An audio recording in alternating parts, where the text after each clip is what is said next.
అందరికీ నమస్కారం. Welcome to MSK talks. గడిచిన 3.5-4 సంవత్సరాల దగ్గర నుంచి పేర్ని నాని గారు పవన్ కళ్యాణ్ గారి మీద అనుచిత వ్యాఖ్యలు చేస్తూ వచ్చారు. అది ఆయన అధికారంలో ఉన్నప్పుడు కావచ్చు, ఇప్పుడు ప్రతిపక్షంలో కావచ్చు.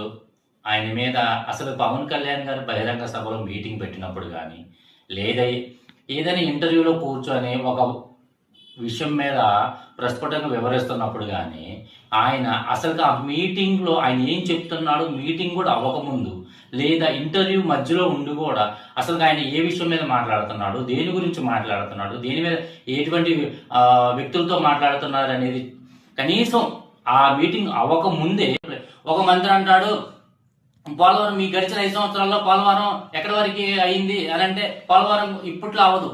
ఎందుకు అవ్వదు అంటే నాకు అర్థం కాకపోతే ఇంకెవరికి అర్థం కాదు. ఇంకొక మంత్రి అంటాడు, కోడి గుడ్డు పెట్టింది, గుడ్డు పొదగడానికి టైం. ఏంటి సార్ గుడ్డు పొద్దుగేది? ఇంకొక మంత్రి అసలు ఆ మంత్రి తర్వాత ఓడిపోయిన తర్వాత కనుమరి గడిపారు. పవన్ కళ్యాణే వెళ్ళిపోయి ఆయనతో ఫోటో దిగారన్న. ఇంకొక మంత్రి మాట్లాడుతూ ఏంటి సార్ మనకి ఈ కర్మ? ఎన్నాళ్ళు మాట్లాడతారు?